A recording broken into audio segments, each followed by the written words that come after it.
Le président de la République, Alassane Ouattara, est en Corée du Sud, une visite officielle qui sera marquée demain par un sommet ivoiro-coréen. La journée mondiale de l'habitat est célébrée aujourd'hui. L'objectif est d'interpeller les gouvernants sur la nécessité de respecter le droit des populations à un logement décent. Dilma Rousseff remporte le premier tour de la présidentielle au Brésil avec 41,6% des votes. Bonsoir à tous et merci de porter votre choix sur RTI2 pour vous informer. La Côte d'Ivoire renforce ses relations diplomatiques avec la Corée du Sud, des relations vieilles de 50 ans. En effet, le président de la République, Alassane Ouattara, a entamé aujourd'hui une visite officielle de 4 jours au pays dit du matin calme. Un voyage en vue de s'inspirer de l'exemple de politique économique de ce pays, en vue de répondre le plus rapidement possible aux aspirations des populations ivoiriennes. Demain mardi, le chef de l'État aura un entretien avec la présidente coréenne Park Geun-hye. Le chef de l'État ensuite prendra part à un sommet ivoiro-coréen au palais de la présidence. Le chef de l'État, dont la visite en Corée du Sud prendra fin jeudi prochain, échangera également avec la communauté ivoirienne vivant à Séoul.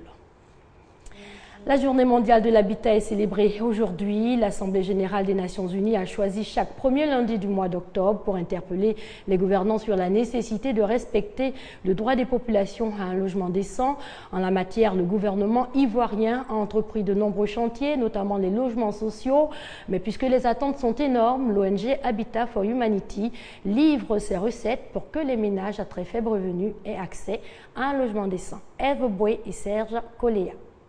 L'accès à un logement décent demeure une préoccupation en Côte d'Ivoire. Dans leur désir d'être propriétaires, les couches défavorisées et les populations à faible revenu sont freinées par les coûts élevés des logements. Je suis un ouvrier. Par rapport à ces petits moyens que nous avons de temps en temps, si on pouvait nous permettre, ne serait-ce que peut-être aujourd'hui je loue une maison, mais mettre ce que je loue, par exemple faire des maisons genre location-vente. Nous, on était à Washington. Pour louer maison, on a des problèmes. 450 000 à Cocody commune. Quand tu vas dans les Abobo, on te donne 8 mois, 9 mois, 1 an de caution. Aujourd'hui, moi je suis à Kougon, Giasco. Bon, mais vraiment c'est difficile. Oui, j'ai loué une maison. Si j'ai ma propre maison, mes enfants demain, ils ne vont pas trop souffrir, ils seront chez eux. Une maison décente et peu coûteuse, c'était le rêve de Soungali Ouattara, handicapé physique vivant à Boniredougou dans le département de Dabakala. Il vient de recevoir les clés de sa maison, une action de l'ONG Habitat for Humanity. On avait toutes les difficultés. La maison était vraiment beaucoup fatiguée. Vraiment, mais par manque de moyens, on vivait dedans comme ça. Aujourd'hui, on a eu une nouvelle maison. À l'occasion de la journée mondiale de l'habitat célébrée le premier lundi du mois d'octobre, Jean-Jacques Yao, directeur national de Habitat for Humanity, fait un plaidoyer pour la cause des sans-abri et des personnes vivant dans des conditions difficiles. Il y a des enfants, des vieux, des femmes chefs de ménage, des femmes veuves, des handicapés qui n'ont pas accès au logement. Nous apportons effectivement donc notre appui au gouvernement pour permettre de loger cette frange de la population. Au total, 1600 logements sociaux ont été construits pour les populations rurales de Côte d'Ivoire par Habitat for Humanity. L'ONG est présente sur le territoire ivoirien depuis 1999. Et lorsqu'on a un toit, on peut penser maintenant à la décoration de son logis. Bien souvent, on opte pour des tableaux, justement. Ceux d'Aristide Koné sont assez originaux. Ce jeune peintre âgé de 26 ans a choisi de peindre sur du velours. Le velours est la partie rasée d'une fourrure ou d'un tissu, une matière très complexe. Le reportage de Koné par Gasso. Aristide, cet Ivoirien de 26 ans, habite le quartier Faya, dans la commune de Cocody. Après ses études au Maroc, il obtient son diplôme en marketing et gestion des affaires internationales. Depuis son retour au pays en octobre 2013, Aristide est au chômage. Il décide donc de mettre à profit son talent caché de peintre pour subvenir à ses besoins. Je suis de retour dans mon pays. C'est une passion qui est en moi, un talent qui est en moi et que je veux développer dans mon pays. Parce qu'au niveau de l'art, je constate que la musique est développée, la comédie est développée, mais la peinture reste encore très en retard. Sa particularité, la peinture des tableaux sur du velours. Le dessin sur le velours donne un effet particulier, si vraiment l'on le maîtrise, parce que sur le velours, on ne dessine pas avec la peinture acrylique, c'est plutôt avec de la peinture à l'huile. Et il y a certains talents à maîtriser pour pouvoir y arriver. Des portraits de footballeurs, d'artistes, d'hommes politiques et bien d'autres visages connus, cet autodidacte en la matière n'entend pas s'arrêter en si bon chemin. Et pour parfaire son art, il sollicite l'aide de bonne volonté. Je n'ai pas des moyens pour les encadrer, pour pouvoir organiser une exposition et tout ça. Comment informer les personnes concernées dont j'ai fait les portraits, parce que c'est une occasion que j'aimerais saisir pour pouvoir leur remettre cela. Né à Boaké, au centre de la Côte d'Ivoire, Aristide souhaite à sa manière participer au développement de son pays en apportant son. On s'intéresse à présent à la situation des inventeurs. Il leur est souvent difficile d'obtenir un financement. Le ministère de l'Enseignement supérieur et de la Recherche scientifique a décidé de leur donner un coup de pouce. La rencontre initiée à cet effet a vite pris l'allure d'un rendez-vous d'affaires. Plus d'une dizaine de chercheurs et d'inventeurs étaient ce matin face à des opérateurs économiques et l'exercice consistait à présenter leurs travaux et surtout à en démontrer la pertinence. Ami Sissoko, Serge Koléa. Du matériel de construction à base d'argile et de sciure de bois, du papier recyclé en plaques pour un plafond, des tiges de bananes transformées en mèches pour les cheveux et des emballages alimentaires biodégradables à base de tiges de canne à sucre et de maïs. Ce sont quelques-uns des résultats des travaux menés par 13 chercheurs et inventeurs ivoiriens. Ces travaux ont été présentés au forum d'échange autour du thème « Matériaux de construction, matériaux textiles » et recyclage. Nous avons fait des briques légères en incorporant à l'argile de la sciure de bois ou des copeaux de bois, ce qui fait une économie d'énergie et en transport, mais économie d'énergie dans sa maison parce que sa maison va être plus fraîche. L'initiative est de la direction de la promotion, de la valorisation, de la recherche et de l'innovation technologique du ministère de l'Enseignement supérieur et de la Recherche scientifique. Objectif, faire connaître et mettre en valeur les projets des inventeurs et chercheurs en vue d'intéresser les investisseurs. C'est une façon de montrer que les résultats de la recherche peuvent répondre à certaines problématiques que rencontre le gouvernement ou les entreprises et peut également participer à la compétitivité de certaines entreprises par rapport à des résultats innovants. Depuis près de 2 décennies, nous avons constaté l'inadéquation entre formation et emploi et la non-diffusion des résultats de la recherche.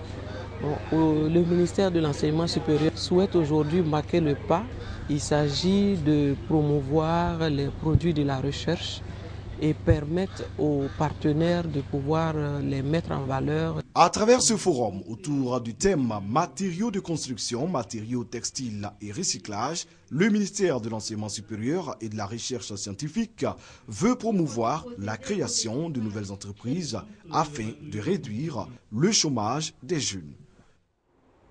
Direction la région du Bassa-Sandra, précisément à San Pedro. Cette ville du sud-est de la Côte d'Ivoire est désormais dotée d'un centre de réparation de fistules obstétricales. Logé au sein du centre hospitalier régional de la ville depuis le mois d'août dernier, ce centre permettra la prise en charge des patientes atteintes de cette pathologie.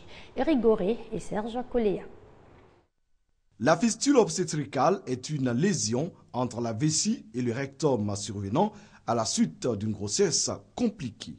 Cette maladie se manifeste par l'impossibilité de la femme à pouvoir contenir ses urines, l'empêchant de mener une vie sociale normale. Ça me fait 19 ans que j'ai ça. Je perds les urines sans me contrôler. Dans la nuit, je me mouille, je suis obligée de faire les lessives chaque jour que Dieu fait. À San Pedro, il existe un centre pour la prise en charge des femmes. Il a été construit par le Fonds des Nations Unies pour la population. Le centre a été équipé en août dernier et est désormais opérationnel. Le but du centre, c'est de prendre en charge toutes les femmes porteuses de fistules de la région et même d'ailleurs, le plus efficacement possible, pour leur permettre de mener une vie normale comme tout le monde. Pour le docteur Yaté Pakom, médecin gynécologue obstétricien, ces patientes sont souvent victimes de rejet. Ce sont des dames qui sont rejetées par la société, qui sont cachées.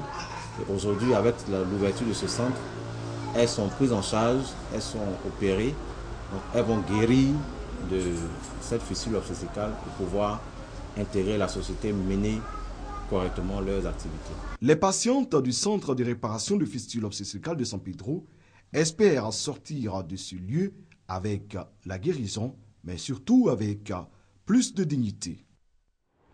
Dilma Rousseff remporte le premier tour de la présidentielle au Brésil avec 41,6% des votes. La présidente sortante affrontera Aécio Neves au second tour. Le candidat de la droite traditionnelle a surpris tous les pronostics en attirant 33,5% des électeurs. Quant à l'écologiste Marina Silva, elle n'a rassemblé que 21,3% des suffrages. Donnée gagnante dans la course à la présidentielle, l'ancienne guérillera Dilma Rousseff est arrivée largement en tête du premier tour dimanche avec près de 41,5% des voix. La présidente sortante remercie ses électeurs pour sa victoire et leur promet de poursuivre la lutte. Le message est simple. Le message dit que je dois continuer. Continuer le combat avec chaque électeur et chaque électrice pour changer le Brésil. Mais les temps ont changé, la vague d'euphorie des années Lula, le mentor de Dilma Rousseff, est retombée et la crise est là. Pour l'emporter au second tour le 26 octobre, la candidate du Parti des travailleurs devra batailler ferme contre son rival du Parti social-démocrate. Aécio Neves a en effet créé la surprise en obtenant 33,7% des voix, un score bien supérieur à celui annoncé par les derniers sondages. Il a immédiatement appelé l'ex-favorite de cette élection, l'écologiste Marina Silva, arrivée en 3e position, à faire front commun contre le Parti des travailleurs. Les candidats de l'opposition ont la majorité des votes. Nous allons avancer en nous unissant de façon à pouvoir gagner les élections au second tour et donner aux Brésiliens un gouvernement honorable, digne et efficace. Marina Silva, qui prônait durant la campagne une rupture avec la politique bipolaire, elle-même étant une dissidente du Parti des travailleurs, ne s'est pas encore prononcée. Forte de ses 21% de voix, l'ex-favorite n'a pas fini d'être courtisée. En bref, les djihadistes du groupe État islamique resserrent leur étau sur Kobané, la 3e cité kurde de Syrie. 2 drapeaux de l'EI flottent depuis ce matin sur l'est de cette ville, proche de la frontière turque. Les combats font rage dans la zone depuis hier. Hong Kong reprend progressivement vie avec une nette reprise de son activité. Le mouvement pro-démocrate qui réclame la démission du chef de l'exécutif depuis une semaine s'essouffle. Les manifestants se sont retirés de plusieurs sites qu'ils avaient assiégés, permettant ainsi aux populations de retourner au travail. Le mouvement est-il à bout de souffle? À Hong Kong, la vie reprend presque normalement. Après plusieurs jours de paralysie, les commerces sont ouverts et les boutiques de bijoux ne désemplissent pas. La population retrouve le chemin des bureaux et contourne les barricades. Je peux choisir de prendre le bus ou le métro. J'ai préféré utiliser le métro ces derniers jours. Donc l'impact est léger. Je ne pense pas que ça soit un réel problème. Cette cohabitation entre la population locale et les manifestants laisse presque oublier les récents affrontements. Le climat est apaisé.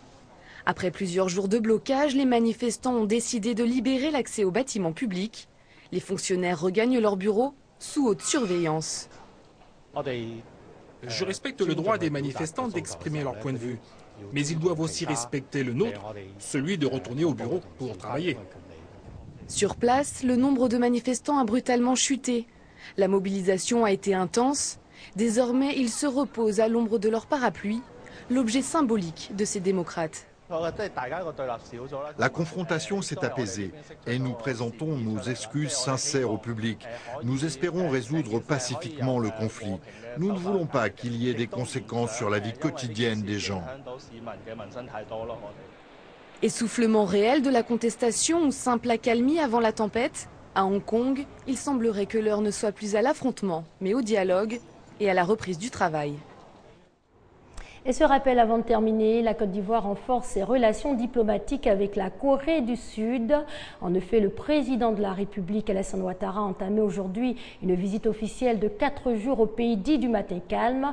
Un voyage en vue de s'inspirer de l'exemple de politique économique de ce pays, en vue de répondre le plus rapidement possible aux aspirations des populations ivoiriennes. C'est ici que prend fin cette édition. Excellente soirée sur les antennes du groupe RTI, la marque du service public.